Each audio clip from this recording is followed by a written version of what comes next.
Hello guys, tasty ട്രാവലിംഗിന്റെ മറ്റൊരു വീഡിയോയിലേക്ക് എല്ലാവർക്കും സ്വാഗതം. അപ്പൊ ഇന്ന് നമ്മൾ കാണുന്നത് നമ്മുടെ ബൈക്ക് മിസ്സായി പോയിട്ട് കിട്ടിയതിന്റെ സെക്കൻഡ് പാർട്ടാണ്, ലാസ്റ്റ് വീഡിയോ ആണ്.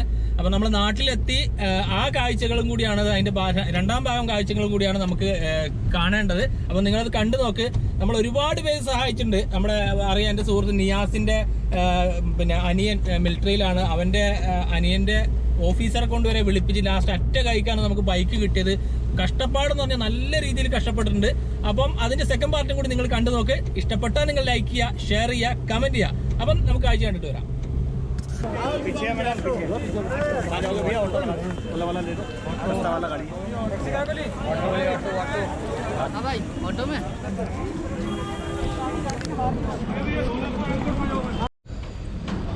ക്യൂ നിൽക്കുകയാണ് മക്കളെ, ക്യൂ നിൽക്കുകയാണ്. കാരണം ഫുള്ള് ക്യൂ ആണ്. മെട്രോക്ക് വേണ്ടിയിട്ട് അമ്മാതിരി ക്യൂ ആണ്. നോക്കിയത് വെയിലത്താണ്, വേർത്ത് ഒലിക്കുന്നുണ്ട്. ചൂട് എന്ന് പറഞ്ഞാൽ അമ്മാതിരി ചൂട്. നാട്ടിൽ മഴയല്ലേ, ഇവിടെ ഭയങ്കര ചൂടാണ് കേട്ടോ. ഫുൾ ചൂട് വേർത്ത് ഒലിക്കുകയാണ്. അപ്പോൾ നമ്മൾ മെട്രോയിൽ കയറി ടിക്കറ്റ് എടുത്ത് നമ്മളിനി നേരെ മെട്രോയിൽ കയറാൻ പോവാണ്. ഇവിടുന്ന് ഏകദേശം കുറച്ച് ദൂരമുണ്ട്.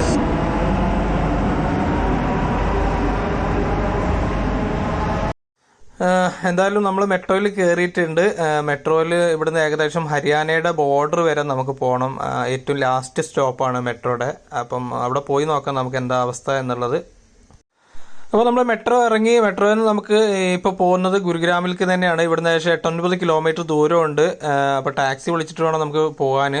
അവിടെ പോയിട്ട് പോയാലേ അറിയുള്ളൂ എന്താണ് അവിടെ ഷോപ്പും കാര്യങ്ങളും എന്താണ് അവസ്ഥ എന്നുള്ളത്. നമുക്ക് പോയി നോക്കാം എന്തായാലും.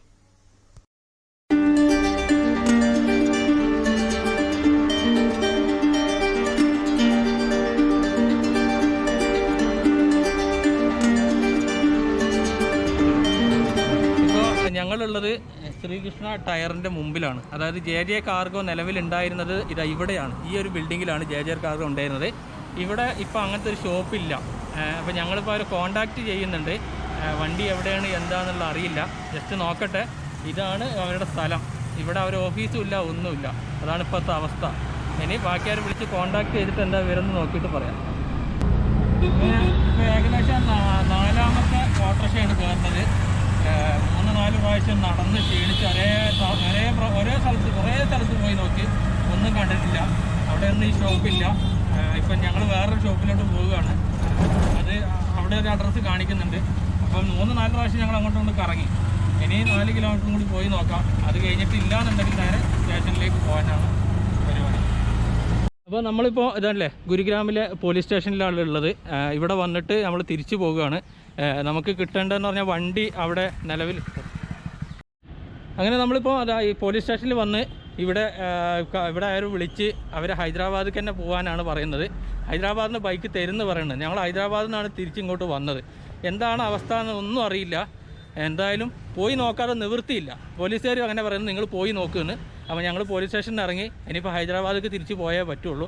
എന്തായാലും പോയി നോക്കട്ടെ എന്താണ് അവസ്ഥ എന്നുള്ള ഒരു ഐഡിയ ഇല്ല. ശരിക്കും പറഞ്ഞാൽ മടുത്ത് ക്ഷീണിച്ച് എങ്ങനെ പറയേണ്ട അവസ്ഥ അങ്ങനെ ആയി. കാരണം ഇനിയിപ്പോൾ ഹൈദരാബാദിൽ പോകണമെന്ന് വിശന്ന് പണ്ടാറടങ്ങുന്നുണ്ട്. കാരണം എന്ന് പറഞ്ഞാൽ ഒരു സാധനം കഴിച്ചിട്ടില്ല നേരം വെളുത്തിട്ട്. ഇപ്പോൾ ലാസ്റ്റ് ഇവിടെ വന്ന് നോക്കുമ്പോൾ കിട്ടിയ സാധനമാണ് പിസ്സ. കണ്ടില്ലേ? ഇനി ഇതും കഴിച്ചിട്ട് റൂം പറ്റുമെങ്കിൽ റൂം എടുക്കുക. രാവിലെ ഇനി ഹൈദരാബാദിലേക്ക്. എന്താ ഒരു അവസ്ഥ നിങ്ങൾ ചിന്തിച്ചു പോകണം. ഒരാൾക്കും ഇങ്ങനത്തെ ഒരു അവസ്ഥ പറ്റാതെ നിങ്ങളെല്ലാവരും ശ്രദ്ധിക്കുക. ഇനി ബാക്കി അവിടെ പോയിട്ട് എന്താ വരുന്നുള്ളത് ഒന്നും ഉറപ്പൊന്നും പറയാനില്ല. പോയി നോക്കാം. ഞാൻ ഭക്ഷണം കഴിക്കട്ടെ. നിങ്ങളെല്ലാവരും സപ്പോർട്ട് ചെയ്യുന്നുണ്ടെന്ന് അറിയാം. സപ്പോർട്ട് ചെയ്യുന്നതിന് വലിയൊരു സന്തോഷം. ഓക്കെ.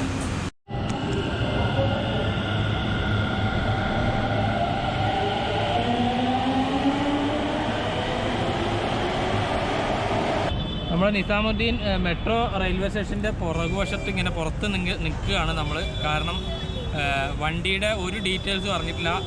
ഹൈദരാബാദിലുണ്ട് എന്ന് പറയുന്നത്, പക്ഷേ അതിൻ്റെ നമ്പറും കാര്യങ്ങളൊന്നും കിട്ടിയിട്ടില്ല. നമ്പർ കിട്ടുകയാണെങ്കിൽ ഞങ്ങളൊന്ന് കയറും, അല്ലാന്നുണ്ടെങ്കിൽ പിന്നെ ഇവിടെ തന്നെ നിൽക്കേണ്ടി വരും. ആകെ പെട്ടിട്ടുള്ളൊരവസ്ഥയാണ്. റൂം വരെ എടുത്തിട്ടില്ല. ശരിക്കും പറഞ്ഞാൽ ഇന്നലെയും ടയേർഡാണ്, ഇന്നും ടയേർഡാണ്. ആകെ നായ്ക്കോലം കെട്ടി എന്ന് പറയാം. ശരിക്കും പറഞ്ഞാൽ അങ്ങനത്തെ ഒരു അവസ്ഥയിലാണ് ഉള്ളത്. എന്താ ചെയ്യേണ്ടത് ശരിക്കും പറഞ്ഞാൽ പറയേണ്ടതെന്ന് പോലും എനിക്ക് മനസ്സിലാവില്ല. കാരണം ചൂട്, ഭക്ഷണം കഴിച്ചിട്ടില്ല, ആകെ ടെൻഷൻ അടിച്ചിട്ട് ആകെ മൊത്തം പണി വാളിയിട്ടുള്ളത്. എന്തായാലും കിട്ടുമെന്ന് പ്രതീക്ഷിക്കാം. നോക്കാം നമുക്ക്.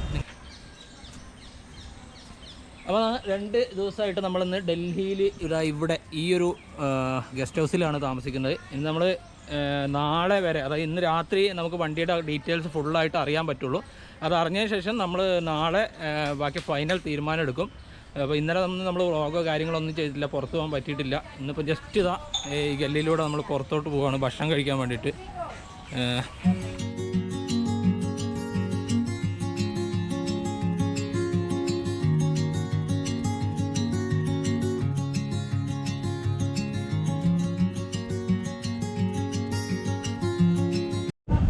അപ്പോൾ നമ്മൾ ഫുഡ് കഴിക്കാനാണ്. അതായത് ഇന്നലെ മുതൽ ഒരു ഫുഡും കഴിച്ചിട്ടില്ല. ഇന്നലെ ഫുള്ള് ഉറക്കമായിരുന്നു. ജസ്റ്റ് ചോറ് കുറച്ച് ചോറ് കഴിച്ചാണ്. എന്നാൽ ഈ സമയം വരെയായിട്ട് ഫുഡ് കഴിച്ചിട്ടില്ല, ഉറങ്ങായിരുന്നു. റൂമിൽ ഒരേ ഉറക്കമായിരുന്നു, നല്ല ക്ഷീണമൊക്കെ ഉണ്ടായിരുന്നു. അങ്ങനെ ഇന്നലെയൊക്കെ ഫുഡ് കറങ്ങിയതിൻ്റെ. അപ്പോൾ ഇവിടെ ഇങ്ങനത്തെ ഹോട്ടലിലേക്ക് കാണുള്ളൂ. പിന്നെ ഒന്നാമത് നമ്മുടെ നാട്ടിലത്തെ പോലെ എല്ലാ ബൈക്കും ഉണ്ടാവും. ഇവിടെ വന്നിട്ട് നമ്മളെ പരിചയപ്പെട്ട നമ്മളെ ഒരു അലി ഇവിടെ ഉണ്ട്. അലി പത്തനംതിട്ടല്ലേ, ആലുവയാണ്. നമ്മുടെ കൂടെ 2 ദിവസമായിട്ട് അലിയുണ്ട്. അലിയുടെ ഒരു സുഹൃത്തുമുണ്ട്. സുഹൃത്ത് റൂമിൽ കിടന്നുറങ്ങാണ്. അപ്പം ഓർഡർ ചെയ്തിട്ടുണ്ട്. ഇവർ ആദ്യം കണ്ടില്ല, ഇങ്ങനത്തെ ഒരു വെജിറ്റബിൾ പറഞ്ഞിട്ടില്ല. പിന്നെ റൊട്ടിയും ചിക്കനും പറഞ്ഞിട്ടുണ്ട്. അത് കഴിച്ച് കഴിഞ്ഞിട്ട് നമ്മൾ നേരെ റൂമിലേക്ക് പോകും. നാളെ നമുക്കറിയാം ബാക്കിയുള്ള കാര്യങ്ങൾ. അപ്പോൾ നമ്മൾ ഫുഡ് കഴിച്ചു കഴിഞ്ഞു. ഇനി റൂമിലേക്കാണ്. നാളെ പറ്റുമെങ്കിൽ ഇവിടുന്ന് പോകണം ഹൈദരാബാദിലേക്ക്. നമ്മൾ ഇപ്പോൾ ഉള്ളത് ശരിക്കും പറഞ്ഞാൽ ഡൽഹിയിൽ തന്നെ ഉള്ളത്. ഡൽഹിയിൽ ഇപ്പോൾ ഏകദേശം 3 ദിവസം കഴിഞ്ഞില്ലല്ലേ? 3 ദിവസം കഴിഞ്ഞ് നമ്മൾ ഇവിടെ തന്നെ ഒരു ലോഡ്ജിലാണ് താമസിക്കുന്നത്, റെസ്റ്റ് ഹൗസിൽ. വണ്ടിയുടെ കാര്യത്തിൽ ഒരു തീരുമാനമായിട്ടില്ല. ഇന്നിപ്പം ജസ്റ്റ് ഒന്നും കൂടി അന്വേഷിച്ച് പോവുക, അല്ലാന്നുണ്ടെങ്കിൽ ഇപ്പം തിരിച്ച് നാട്ടിലേക്ക് തന്നെ പോകേണ്ടി വരും. അങ്ങനത്തെ ഒരു അവസ്ഥയുള്ളത്. വണ്ടിൻ്റെ ഒരു അഡ്രസ്സും തരാമെന്ന് അവരെ ഫോൺ വിളിച്ച് ചിലപ്പോൾ എടുക്കുന്നുണ്ട്. പക്ഷേ തരാമെന്ന് പറയാമെന്നല്ലാതെ ക്ലിയർ ആയിട്ട് ഒരു വിവരം കിട്ടുന്നില്ല. ഇവിടുത്തെ പോലീസുകാരും അങ്ങനെ തന്നെയാണ്. പിന്നെ ആ ഒരു റെസ്പോൺസേ കാണിക്കുന്നുള്ളൂ. പിന്നെ എന്താ ചെയ്യേണ്ടതെന്ന് എനിക്കറിയില്ല. ഇനിയിപ്പോൾ എന്താ ഐഡിയ എന്നുള്ളതും എനിക്ക് കൃത്യമായിട്ട് അറിയില്ല. അപ്പം ജസ്റ്റ് ഇന്നുകൂടെ ട്രൈ ചെയ്ത് നോക്കാം. ശരി പറഞ്ഞാൽ മടുത്തു, അങ്ങനെ തന്നെ പറയണം. ഇതിൻ്റെ ബാക്കിൽ നടന്ന് മടുത്തിരിക്കുകയാണ്. ആ ഒരു അവസ്ഥയിലാണ് അപ്പോൾ ഉള്ളത്. എന്താ ചെയ്യണം എന്നുള്ള ഒരു ഐഡിയ ഇല്ല. നിങ്ങൾക്ക് ആർക്കെങ്കിലും അങ്ങനെ എന്തെങ്കിലും ഐഡിയ എന്നെ ഹെൽപ്പ് ചെയ്യാൻ പറ്റുന്നുണ്ടവരുണ്ടെങ്കിൽ തീർച്ചയായിട്ടും ഹെൽപ്പ് ചെയ്യുക. കാരണം ഭയങ്കര ഹാപ്പി ആയിട്ടുള്ള മൂമെൻറ്റാണ്. കാരണം എന്താ അറിയാമോ, വണ്ടി നഷ്ടപ്പെട്ട് 4-5 ദിവസമായിട്ട് കറങ്ങിയെടുക്കുകയാണ്. ഇനിയിപ്പോൾ എങ്ങനെ നാട്ടിൽ പോകാമെന്നുള്ള ചിന്തയിലിരിക്കണം. അത് ഭയങ്കര ഹാപ്പി. സത്യം പറഞ്ഞാൽ ഭയങ്കര സങ്കടമുണ്ട്, ഉള്ളിൽ നല്ല വിഷമമുണ്ട്. അത്രയും ആഗ്രഹിച്ചെടുത്ത ഒരു ബൈക്കാണ്. മോഹിച്ചിട്ട് ഒരു ഓൾ ഇന്ത്യ ട്രിപ്പൊക്കെ പോയി അങ്ങനെ മോഹിച്ചിട്ട് എടുത്തൊരു ബൈക്കാണ്. അപ്പോൾ അതിന് ഒരു വിവരമില്ല. കാരണം നമ്മളോട് നാളായിട്ട്, കാരണം അധിക സമയം ഇവിടെ നിൽക്കാൻ പറ്റില്ല. കാരണം നമ്മളത് ഫണ്ടും കുറവാണ്, തീരെ ക്യാഷും കാര്യങ്ങളൊന്നും ഇല്ല. അപ്പോൾ അതിൻ്റെ ഒക്കെ ഏകദേശം റെഡി ആയിട്ടുള്ളത്. അപ്പോൾ എനിക്ക് തിരിച്ച് പോകാനുള്ള പ്ലാനും കൂടി നോക്കണം. ബാക്കിയൊക്കെ വരുന്നോട്ട് വെച്ചിട്ടാണ്. പിന്നെ ഇവിടെ നമ്മുടെ 2 ദിവസമായിട്ട് നമ്മുടെ കൂടെ ഉള്ള ആളുകളാട്ടോ ഇവർ. അലി ഇന്നലെ കാണിച്ചിരുന്നു, പിന്നെ അലി, അതുപോലെ സിയ, പിന്നെ 2 ബൈക്ക്. നമ്മളെ ബനാഫിൻ്റെ എൻ്റെയും കൂടി ബൈക്കാണ് മിസ്സായി പോയിട്ടുള്ളത്, അതറിയാം. അപ്പോൾ നമ്മൾ ഇവിടുന്ന് യാത്ര പറഞ്ഞ് പോവുകയാണ്. കാരണം ഇവരെ വഴിക്ക് പോവുകയാണ്. നമ്മൾ ഇനിയിപ്പോൾ മെട്രോ ആണുള്ളത്. മെട്രോയിലേക്ക് കയറിയിട്ട് നമ്മൾ ഇനി അങ്ങോട്ട് പോവുകയാണ്. അപ്പോൾ ഒക്കെ കാണാം.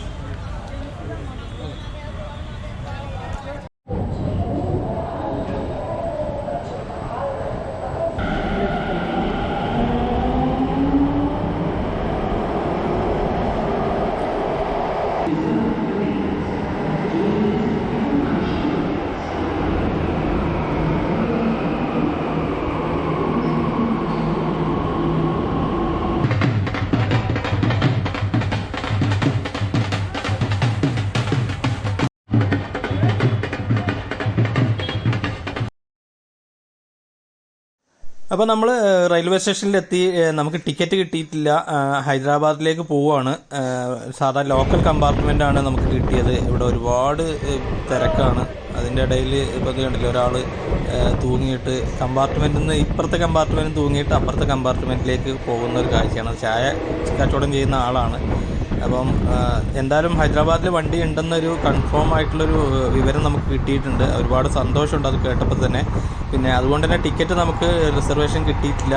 ഇങ്ങനെ ട്രെയിനിൽ ഇരുന്നും നിന്നും ഒക്കെയാണ് നമ്മളിപ്പോൾ യാത്ര ചെയ്യുന്നത്. ഹൈദരാബാദ് എത്തിക്കഴിഞ്ഞിട്ട് നമുക്ക് വണ്ടി കിട്ടും എന്നുള്ള സന്തോഷം മാത്രമാണ് മനസ്സിലുള്ളത്. എന്ന് പറഞ്ഞാൽ ബൈക്കിന് കാത്തിരിക്കാൻ തുടങ്ങി 2 മാസം കഴിഞ്ഞ് നമ്മൾ ഈ ബൈക്കിന് വേണ്ടി ഇറങ്ങി ഇപ്പം ഡൽഹിയിൽ വന്നിട്ട് ഏകദേശം 3-4 ദിവസമായി.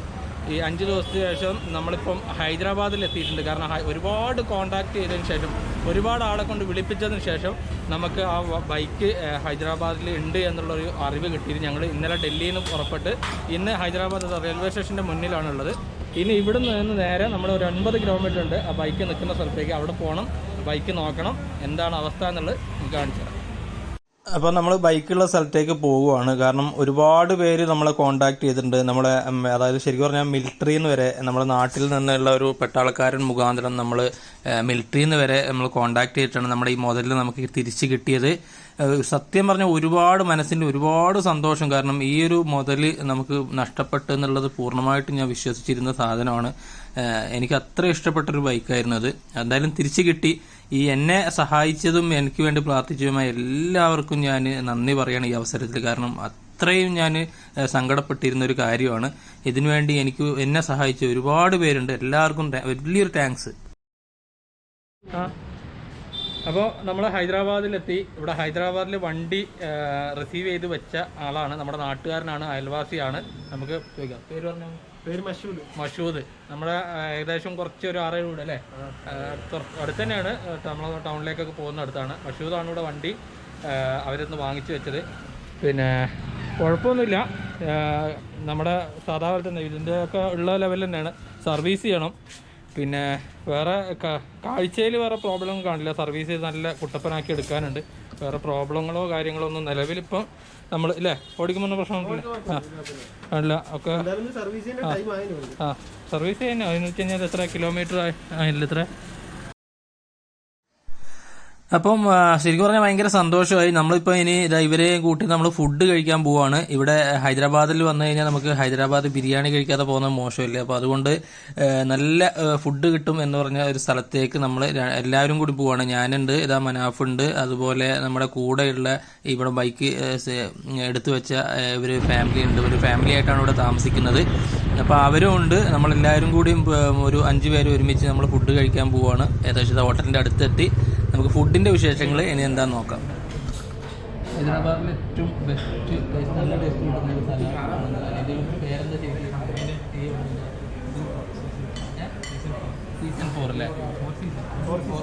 4 സീസൺ എന്ന് പറഞ്ഞ ഒരു ഹോട്ടലിലേക്ക് നമ്മൾ വന്നിട്ടുള്ള ഫുഡ് കഴിക്കാൻ ഏറ്റവും ബെസ്റ്റ് ടേസ്റ്റുള്ള ഫുഡ് നമുക്ക് കിട്ടുന്ന.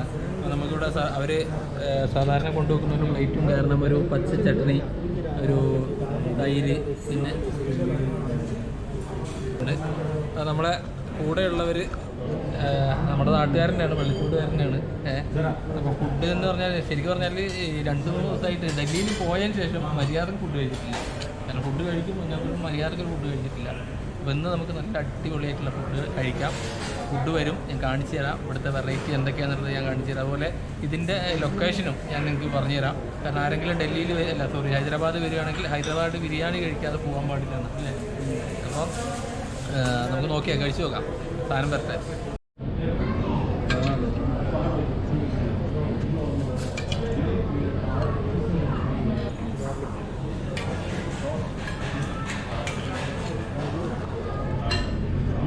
ഇത് ശരിക്കും എന്താ സാധനം? ചിക്കനാ അതോ ചിക്കൻ അല്ലേ?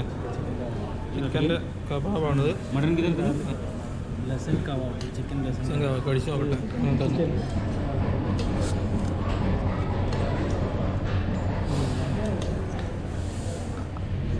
മട്ടൻ അതുപോലെ മട്ടൻ ബിരിയാണി, മട്ടൻ ടേസ്റ്റ് ചെയ്ത് നോക്കാം നമുക്ക്. മട്ടൻ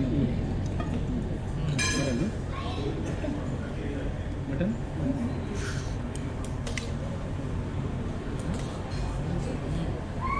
സൂപ്പറാണ്.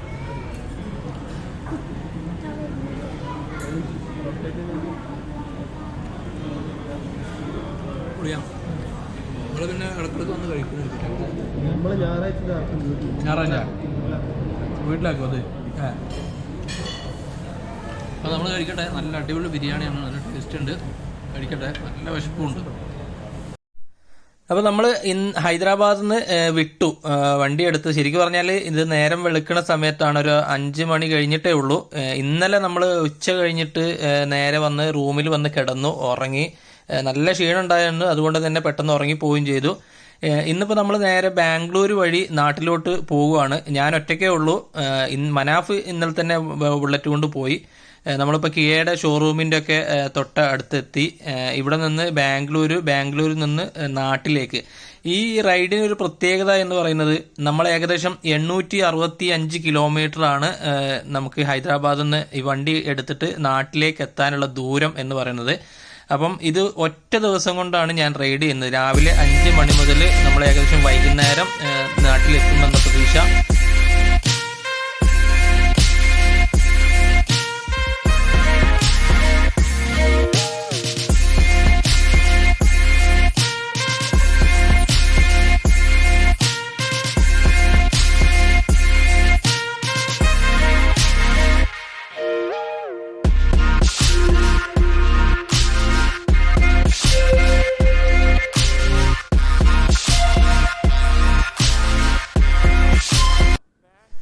അപ്പം നമ്മൾ ഇപ്പം ബാംഗ്ലൂർ എത്തി. ഏകദേശം വഴിയിൽ എവിടെയും നിർത്തുന്നില്ല. ജസ്റ്റ് ചായ കുടിക്കാനും ചോറ് കഴിക്കാനും വേണ്ടിയിട്ട് മാത്രമാണ് നമ്മൾ വഴിയിൽ നിർത്തിയിട്ടുള്ളത്. അതും ഒരു 5 മിനിറ്റ് 10 മിനിറ്റിൽ കൂടുതൽ നമ്മൾ സ്റ്റോപ്പ് ചെയ്തിട്ടില്ല. അപ്പം ഇപ്പം ഏകദേശം ബാംഗ്ലൂർ സിറ്റിക്കകത്താണ് നമ്മളിപ്പോൾ കയറിയിട്ടുള്ളത്. ഇവിടെ നേരെ ടൗൺ ടച്ച് ചെയ്യാതെ നേരെ മൈസൂർ റോഡിന് കയറി നേരെ നമ്മൾ നാട്ടിലോട്ട് പിടിക്കുകയാണ്. അപ്പോൾ ഏകദേശം ഒരു 7 മണി ആവുമ്പോൾ നമുക്ക് നാട്ടിലെത്താന്നുള്ള പ്രതീക്ഷയാണുള്ളത്. എന്തായാലും നോക്കുക, നിങ്ങളെല്ലാവരും സപ്പോർട്ട് ചെയ്യുക. അതിൽ ഒരുപാട് പേര് എന്നെ സപ്പോർട്ട് ചെയ്തിട്ടുണ്ട്. ഞാൻ പറഞ്ഞില്ലേ, ബൈക്ക് മിസ്സായിട്ട് ഒരുപാട് പേര് സപ്പോർട്ട് ചെയ്തിട്ടുണ്ട്. നമ്മുടെ കുടുംബമാണെങ്കിലും വീട്ടുകാരാണെങ്കിലും സുഹൃത്തുക്കളാണെങ്കിലും എല്ലാവരും ഒരുപാട് പേര് സപ്പോർട്ട് ചെയ്തവരാണ്. അപ്പോൾ എല്ലാവർക്കും വലിയ ഒരു നന്ദി ഞാൻ ഇതിൻ്റെ ഈ വീഡിയോയുടെ കൂടെ തന്നെ പറയുവാണ്. അപ്പോൾ ഇനിയും ഇതുപോലുള്ള സപ്പോർട്ടുകൾ നിങ്ങൾ ഉണ്ടാവുമെന്ന് പ്രതീക്ഷിക്കുന്നു. അപ്പോൾ നമുക്ക് നാട്ടിലോട്ട് ഇനി പിടിക്കാം. എന്തായാലും വേറെ എവിടെയും സ്റ്റോപ്പോ വീഡിയോസോ കാര്യങ്ങളൊന്നും ചെയ്യുന്നില്ല. ബാംഗ്ലൂർ സിറ്റിക്കകത്ത് ട്രാഫിക് അറിയാതെ നിങ്ങൾക്ക് നല്ല ട്രാഫിക്കാണ്. അപ്പോൾ നമ്മൾ നേരെ ഇനി എവിടെയും സ്റ്റോപ്പ് ഇല്ലാതെയാണ് നാട്ടിലോട്ട് പോകുന്നത്. അതും മെയിൻ സിറ്റി നമ്മൾ ടച്ച് ചെയ്യുന്നില്ല. മൈസൂർ റോഡിന് കയറിയിട്ട് അങ്ങനെയാണ് പോകുന്നത്.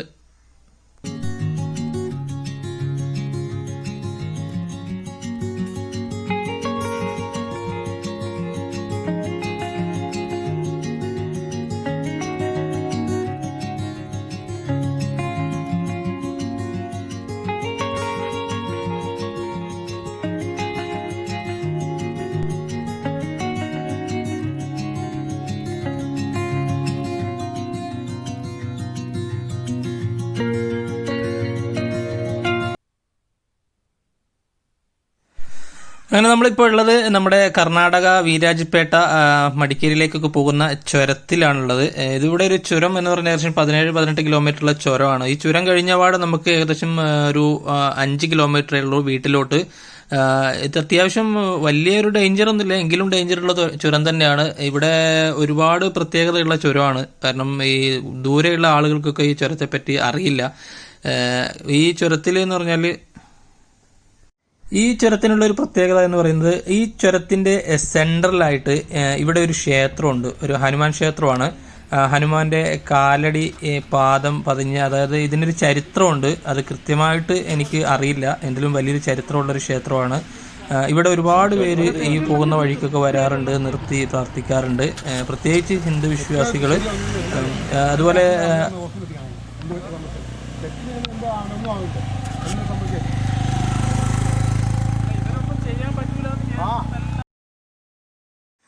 നമ്മൾ വരുന്ന വഴിക്ക് കണ്ട ഒരു ആക്സിഡന്റ് ആണ്. പിന്നെ ഒരു ബൈക്ക് ഒരു പിക്കപ്പ് വന്ന് തട്ടിയിട്ട് പോയി. അപ്പം ഒന്നും പറ്റിയൊന്നുമില്ല. അതുപോലെ വൈകുന്നേര സമയമായി, കോടമഞ്ഞിറങ്ങി വരുന്നുണ്ട്. ഇവിടെ കുറേ കഴിയുമ്പോൾ കോട വരും.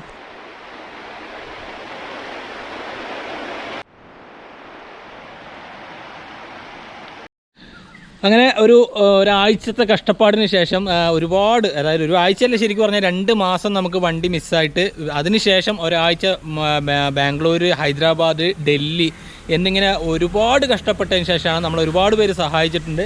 അങ്ങനെയാണ് നമുക്ക് നമ്മുടെ ബൈക്ക് തിരിച്ചു കിട്ടിയത്. അപ്പം അത് ഒരുപാട് സന്തോഷമുണ്ട്. നിങ്ങളെല്ലാവരും പ്രാർത്ഥനയും കാര്യങ്ങളും കിട്ടി എന്ന് എനിക്ക് നന്നായിട്ട് ബോധ്യമുണ്ട്. അതുപോലെ നിങ്ങൾ മുന്നോട്ട് നിങ്ങളെ സപ്പോർട്ട് ചെയ്യുക. നിങ്ങൾ സബ്സ്ക്രൈബ് ചെയ്തിട്ടില്ലെങ്കിൽ സബ്സ്ക്രൈബ് ചെയ്യുക, വീഡിയോ പരമാവധി ഷെയർ ചെയ്യുക. ഇനിയും നല്ല നല്ല കാഴ്ചകളുമായിട്ട് എന്നെക്കൊണ്ട് കഴിയുന്ന, കാരണം ഇപ്പോൾ ലോക്ക്ഡൗണും കാര്യങ്ങളൊക്കെയാണ്, അപ്പോൾ എന്നെക്കൊണ്ട് കഴിയുന്ന നല്ല നല്ല കാഴ്ചകളുമായിട്ട് നിങ്ങൾക്ക് അടുത്ത വീഡിയോയിൽ കാണാം. അപ്പോൾ അതുവരെ ബൈ ബൈ.